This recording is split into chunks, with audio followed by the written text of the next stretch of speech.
Two things before I start today's video. First, I made an Instagram. I figured it would be another way for us to connect. So this is what my Instagram is called. You guys can go follow me on there. And the second thing is that, I can't remember what the second thing was.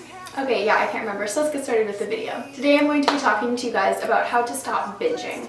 This is going to be more targeted at kind of the binge restrict cycle because that's what I have experience with. I think a lot of these will be applicable to the binge purge cycle. Just know that this is more targeted towards binging and restricting. The binge restrict cycle was honestly one of the most difficult times in my life. About a year ago now was when I was really having trouble with binging, and then that turned into a huge binge restrict cycle. Basically what happened is I'd been calorie counting and had very, very strict food rules and was restricting my intake, and I'd been doing that for a very long time. And so my body just reached a point where it was like, I need food.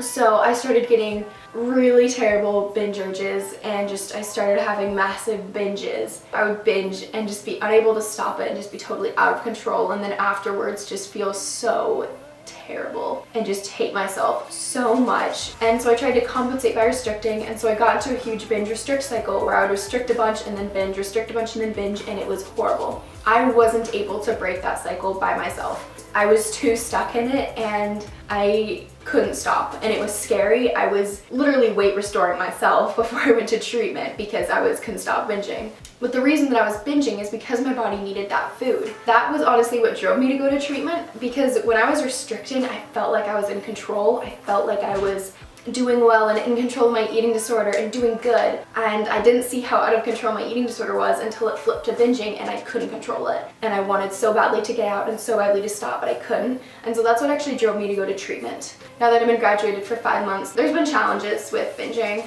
at times and urges and things like that. So I have my own coping skills, and I also looked up a bunch. I asked my friends what helps them. So here's a bunch of tips and things you can try and things to think about that will hopefully help you stop binging and help you get out of that binge restrict cycle. The first thing may be a no-brainer, but that is you have to stop restricting. You have to stop restricting how much food you eat. You have to stop restricting what kinds of food you eat. You can't have forbidden or bad foods, because when your body is starved and when your body is being deprived of something, you're going to be unable to fight those urges, because eventually your body is just going to cry out for that thing. You need to have everything in moderation. And I know this is like the first one, and this is literally the hardest one out of the entire video. I know how overwhelming this seems. I know how hard it seems. If you're eating 3 meals and 3 snacks a day, more if you're hungry for more, once your body starts trusting you again, and once you get into that routine and that rhythm and your body knows you're gonna feed it and you're not gonna try and restrict a bunch, the urges will go down. I know how hard it is. I know that just seems so unmanageable, but you cannot stop the binge urges and binge cycle if you keep restricting. What also can really help is following a meal plan. So if you see a dietitian, working on a meal plan with them that's got all the food groups, that's balanced, that you can work to follow. When you're really struggling, it can really help to have a meal plan to turn to, and it provides a bit more a sense of accountability too. The second tip is to get rid of the all or nothing mindset. The perfectionistic all or nothing mindset, it's you're doing good or you're doing bad, and if you've done one mess up, everything is bad. So that leads to the screw it mindset. It's like, I messed up, okay, everything's terrible now, I might as well go binge. I remember for me, it would be like, just one little thing would happen and I'd be like, screw it, I messed up the entire day. So a really key thing for me was getting rid of that all or nothing mindset. Okay, so you had a bad food, or you had something that your eating disorder is not happy about, but that's okay, and that doesn't mean that your whole day is wrecked, that you have to go binge, that you're a failure and a screw up because of it. The third thing that you need to do is stop focusing on weight. Weighing yourself can be the most detrimental and triggering and harmful thing in recovery. Instead of focusing on your weight, try to focus on your health and taking care of your body. Your body is going to need time to regulate, to figure out where it works best out, what its set point is, and to trust you again. You can have someone else weighing you, like at maybe an outpatient clinic or something, where they can just keep an eye on things, but you weighing yourself is just very harmful. Tip number 4 is to figure out what actions you can take right now that will will help you work towards a more positive place. So maybe it's eating your meals more slowly and really savoring your foods and being mindful of the taste. Maybe it's going for a walk whenever you're having an urge. Maybe right now it's removing your most common binge foods from your house. Maybe it's distracting yourself or calling a friend when you're having urges or when you're struggling after a meal. So ask yourself, what can you do right now to make things a bit easier for you and to help you as you start to try and break the cycle? For me, it was making sure food wasn't left open on the counters. Like once we'd eaten our meal, going and putting all the food away. So tip number 5 is to reduce your stress and pressure that's on you.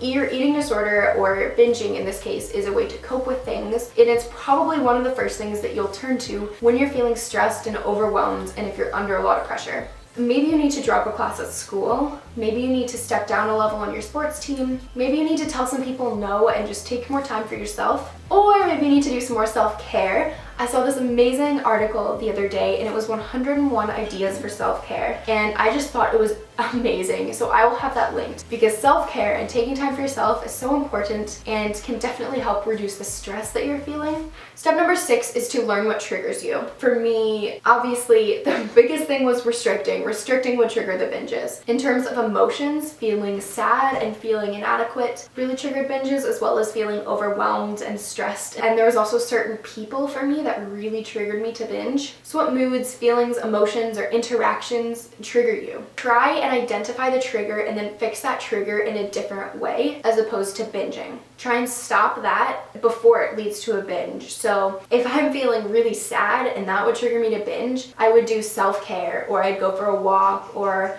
I'd call a friend and go for coffee. I'd do something to deal with that emotion so that it doesn't lead me to a binge. Tip number 7 is to have support. When you're recovering and when you're fighting something so hard, it's very difficult, it's very lonely, and it's very hard to do alone without support. And it doesn't have to be support as in people literally keeping a hawk eye on you after meals. Talking about things helps, you know, so it can just be a friend that you feel connected with, that you can tell them about it so you don't feel so alone. Maybe it's therapy and talking to your therapist and working through things. Maybe it's your parents and having them actually do some meal support with you, or just talking to them, maybe going for a walk. Like having other people helping you and on board with you and cheering for you and just giving you their support makes the world of a difference. Tip number 8 is to delay the urges. The thought behind this is that the urges don't last forever. They will pass, they will go away, they will calm down. So if you can delay them long enough, keep yourself distracted, they will go away. The first few times, obviously, this is going to be so difficult, but every single time you do this, it will get easier. So to delay them, you can go for a walk, you can place yourself in a situation where you can't binge. Maybe you'd be at a friend's house, or maybe you'd be out somewhere. Maybe take a bath, whiten your teeth, paint your nails. Tip number 9 is to turn off autopilot.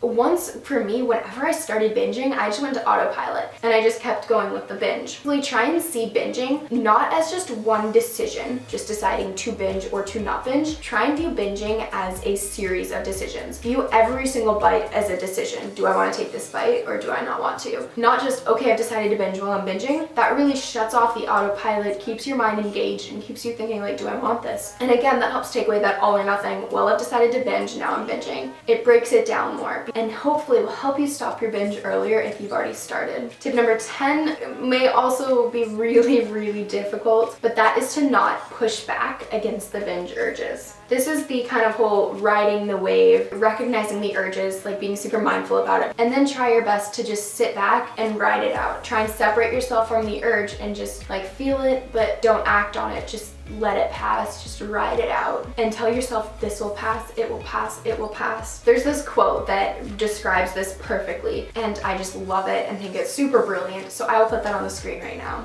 Back to show, we're all playing the same game, waiting down alone. We're unknown and known, special when I clone. Hate will make you cautious, love will make you grow. Make me feel the warmth, make me feel the cold. So this is urge surfing, just like riding the urge like a wave. You can just kind of ride the urge, it will die down, it will go away, and you can get past it without binging.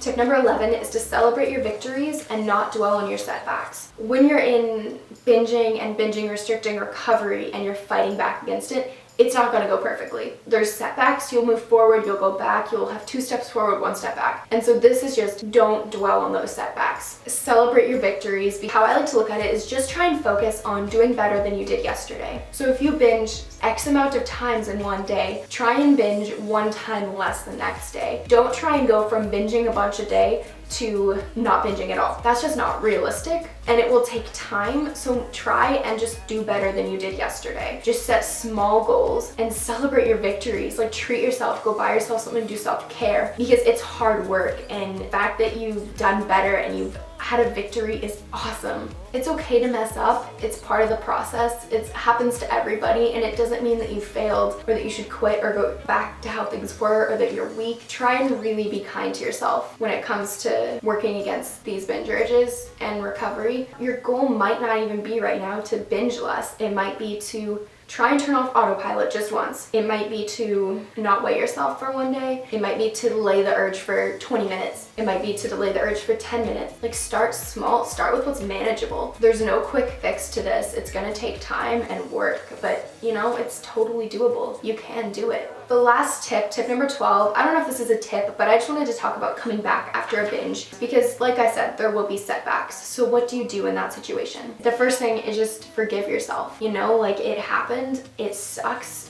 but you can't change it at this point. There's no use in dwelling on it. I know that's so much easier said than done, but try and move on and just try to do better next time. Identify what happened that caused you to have the setback, that caused you to binge, and then you know for next time what it was that you struggled with and what it was that caused that binge. Don't restrict. I know it's so tempting to restrict after a binge. Believe me guys, I know, but it will only perpetuate the cycle and it will not benefit you. So continue having your meals and snacks. It will be hard, but it is what will benefit you most, I promise. And do not try and compensate or work it off. You're trying to regain that trust with your body. It needs to know that you will nourish it and that you will give it enough food. So those were 12 tips for stopping binging and breaking that binge restrict cycle. Let me know if you guys have any questions. As always, feel free to email me, and I guess I can say follow me on Instagram now too. I will see you guys in my next video. Bye guys.